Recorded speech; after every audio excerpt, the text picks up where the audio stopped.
Good evening. My name is Tova Felder.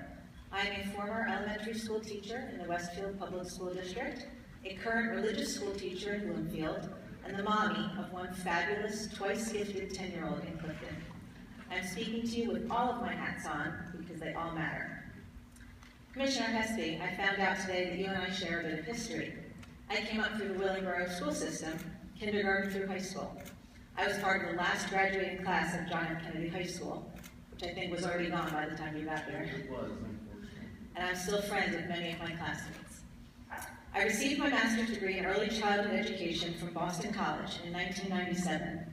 My heart set on working with children and sharing with them the spark of joy for learning that I myself had. For 10 years, I did just that. In Boston, our kindergarten science curriculum was very flexible. So when we studied earthworms, I brought in a bunch, and we examined them up close, but didn't hurt them. And we watched how they responded to light and dark. The kids took notes in their developmentally appropriate invented spelling, drew pictures, and asked questions that were in their heads, not in a textbook and not on a whiteboard prompt. Despite a fairly inflexible language arts curriculum in Westfield, because there was no such thing yet as a pacing chart, I still had lots of room to improvise.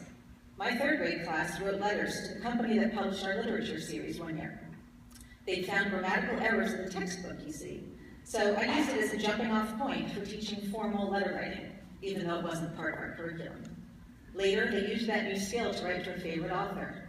We were so excited when he wrote back. I taught my students the song Free to Be, and we had many discussions about the importance of being who you are, not who or what others think you should be. That was also not in our curriculum. We sang that song every week and proudly wore our tie-dye t-shirts, which were a first day of school project.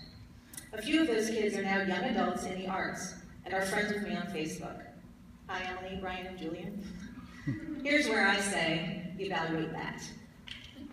I resigned from my tenured public school position when my son was born, and I realized the impossibility of being the kind of mommy I wanted to be and the kind of teacher I needed to be.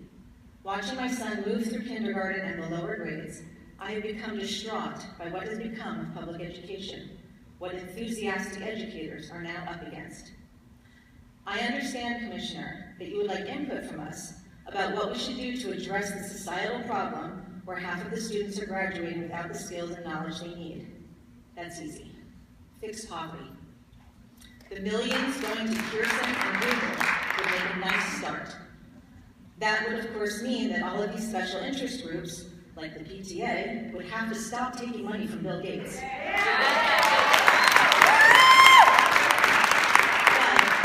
But you really want to address the problem of educational inequality, right? I read through your interim report dated December 31st, 2014. Thank you for making it available to the public. The one thing that leapt out at me over and over was the language used in it. It does not read like a manifesto of, we're looking out for your kids. It reads like a business proposal. And while that surprises me not a bit, it does kind of make my heart sink and my skin crawl. My child is not a cog in the big machine. My child is not a product, as Dana Bresky called them in her interview on the Jersey Now. My child's life is about so much more than preparing to fill a seat in some college auditorium or a vacancy in one of your companies. In fact, it might surprise you to know that neither of those eventualities was on our minds at all when we decided to have a baby.